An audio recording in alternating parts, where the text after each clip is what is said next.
An epic moment today. Manny Pacquiao meets Mike Tyson. There's Mike Tyson and Troy. Here's Manny Pacquiao with John Sing-Song. Together, they are talking. Mike Tyson, Manny Pacquiao. Check it out.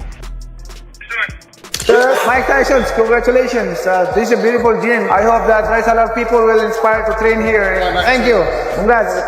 Mike, congrats. Congratulations. Yes, beautiful. Thank you. I'm here to support you. Thank you. Appreciate it, brother. Appreciate it. Support you.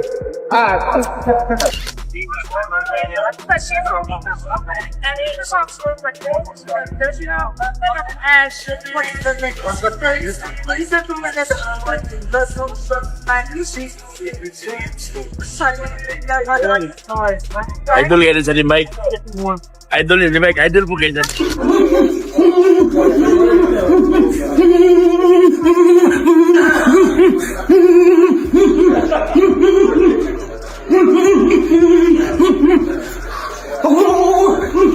Manny Pacquiao is back, and this time he's training with none other than the legendary Mike Tyson. As Pacquiao prepares for his explosive comeback fight against Mario Barrios, he's channeling Tyson's savage power and fierce mentality. Two icons, one mission. This unlikely duo is shaking the boxing world and making a bold statement. Pacquiao isn't just coming back, he's coming back to take over.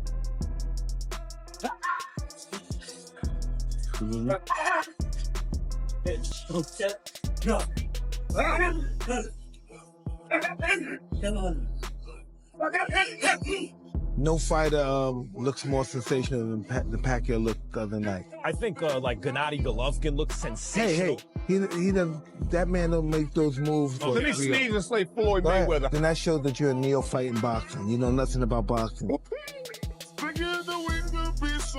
Mike Tyson's respect for Manny Pacquiao runs deep.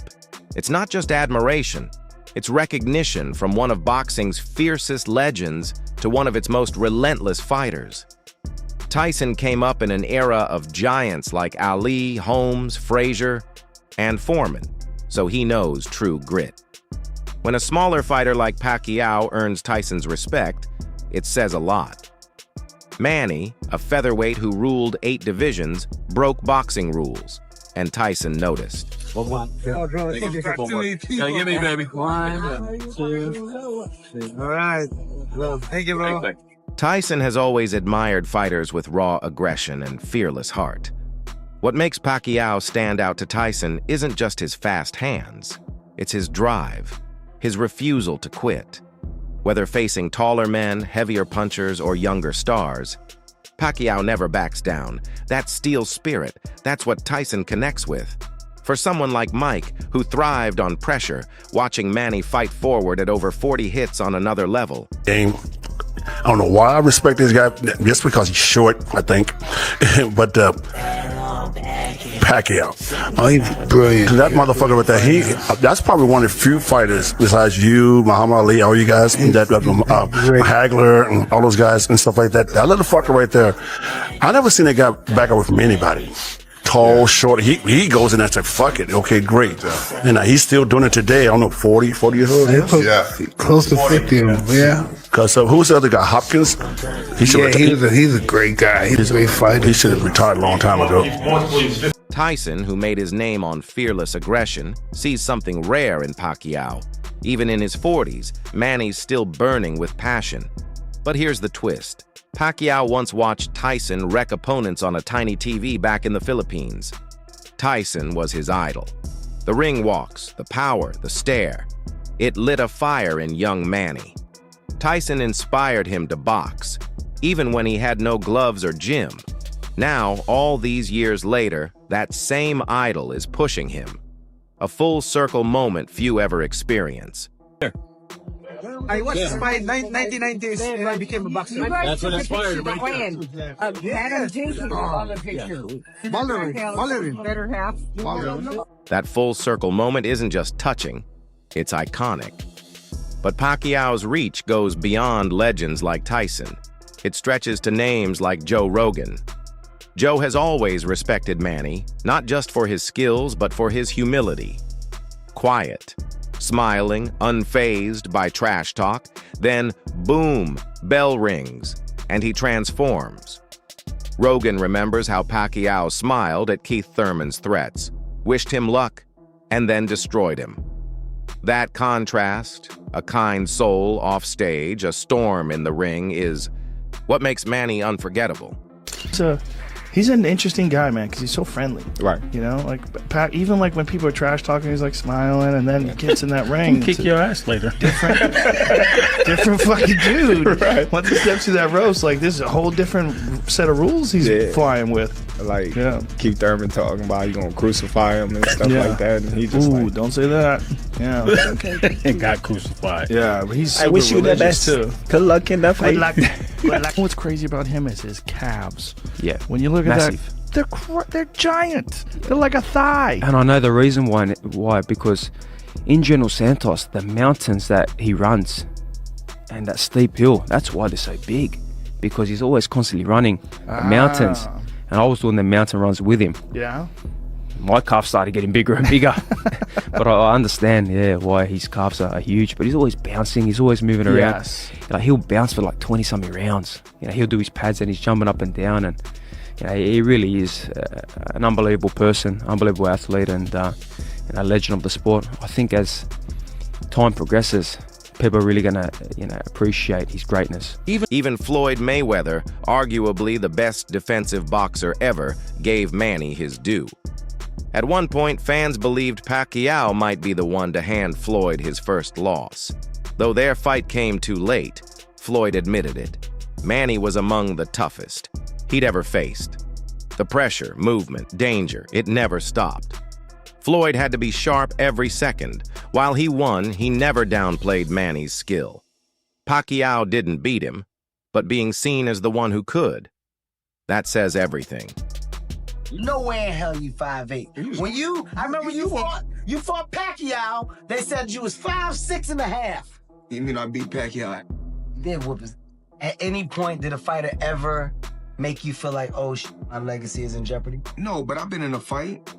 I get like in the third or fourth round, like, tonight gonna be a rough night. Okay. One of the best fighters I faced was Manny Pacquiao. He's a future Hall of Famer. What is it about Manny, man? He just don't stop coming. But you know me, I keep my distance because he's real short. I keep turning him. Yeah, but I think this, height doesn't mean anything because, short people. Pacquiao, Mayweather.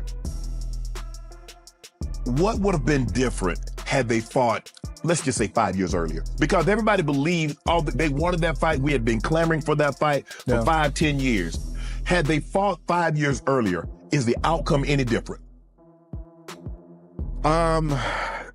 Let's just say it would have probably been a controversial decision. Okay. Like a closer fight. But I still think that Floyd probably would have pulled it off. I really do think so. Pacquiao at the time, when he was coming up, when I fought him, he was literally a Pac-Man. Right. He was just chomping at me like there's no tomorrow. Right. He wouldn't stop. He wouldn't stop throwing punches. That Pacquiao probably gives Mayweather a better fight. Wow. Yeah. I don't know if he wins, but he gives him a better fight. Right. Yeah. And so you feel this fight happened a couple years? A little too late. You want to see a back and forth, and you want to see evenly matched on paper. Oscar De La Hoya hasn't forgotten what Pacquiao did to him. He believes if Manny had faced Floyd 5 years earlier, things could have ended differently. But Oscar's own fight with Manny left the biggest mark. He entered that bout drained, but right away something felt off. Manny hit him, and he couldn't react. Timing gone. By round 7 or 8, Oscar's corner wanted it over. Oscar asked for one more round, not out of pride, but because, in his words, maybe one more punch would end it. That's how relentless Manny was. Now, will Barrios be next? 44 for that fight, and I was a skeleton. It was too much. So I knew in my head that it was over for me. The first round happened. He punched me. I couldn't throw back. My instincts weren't there. My fast twitch muscles weren't there. And every single round, every single round, if you watch my documentary that came out on HBO called The Golden Boy, it explains to you what I was thinking, what I was feeling. I literally wanted to die in that ring. In the 8th round, everybody was going to stop it, okay? Or the 7th round. One of those rounds, everybody wanted to stop it, including the referee, the trainer. And I said, no, I want one more. Because in my head, I was thinking, if he punches me, maybe I won't wake up, you know? But not everyone's sold on the fairy tale. Promoter Eddie Hearn isn't buying it. He thinks the welterweight scene has moved on. Young stars like Jaron Boots Ennis are the future. Hearn doesn't see Manny beating Barrios. He respects the legacy. But to him, it's in the past. No way, in his view, does Manny pull off the win. A bold opinion, especially stacked against praise from legends like Tyson, Floyd, and Oscar. But that's what makes this comeback so intriguing. Hope versus doubt. The thing about the welterweight division for Boots now is he's the star of the welterweight division. Like, tell me another star in the welterweight division. There isn't. Well, it depends if Pacquiao comes back. Well, he's not going to beat Barrios. So there's a real possibility that he there's beats Barrios. absolutely no chance in the world that he beats Barrios. I mean, Barrios has been beat multiple times. It doesn't matter. It doesn't matter. Look, Pacquiao's still top 20, top 30 guy in the world, but he couldn't beat Mario Barrios. But listen, if he does, fantastic. But right now, the biggest name in the division by a long way is Boots. 147, kind of a weird spot right now. We're looking at Manny Pacquiao potentially facing Mario Barrios. What do you think of that fight? Yeah, I think that, it's a very contentious subject. Like, people moaning about Manny Pacquiao. I think Manny Pacquiao is still good enough to beat most fighters in the top 20 at 147 pounds. He's clearly not the fighter that he once was. You're not going to be at that age.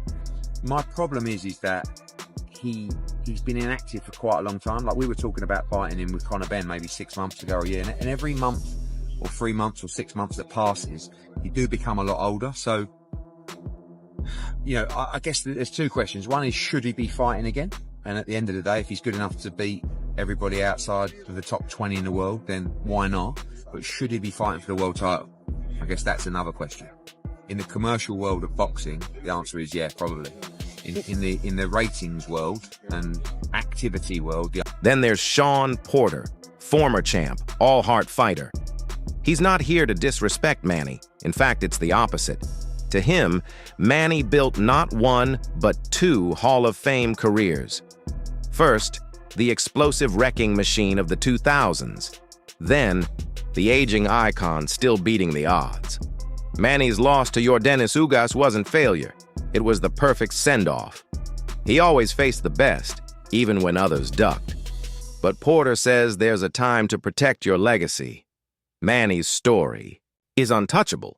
Maybe it should stay that way. Do we all collectively feel that Manny should retire? Yes. Yes. Absolutely. Yeah. Hell of a career. Not disrespectful. I thought it was a good performance to retire on, even in a loss. I felt like BK said, Brian Kenny said one of the most amazing things I had ever heard. I hadn't thought about it at all. I don't think I even knew it until he said it. He says, Manny Pacquiao has had 2 Hall of Fame careers. Yeah. And when he said that, my jaw dropped. We were on live and my jaw dropped because I know it was coming. Yeah. And as soon as they said it and I heard it, I was like, you're right. Yeah.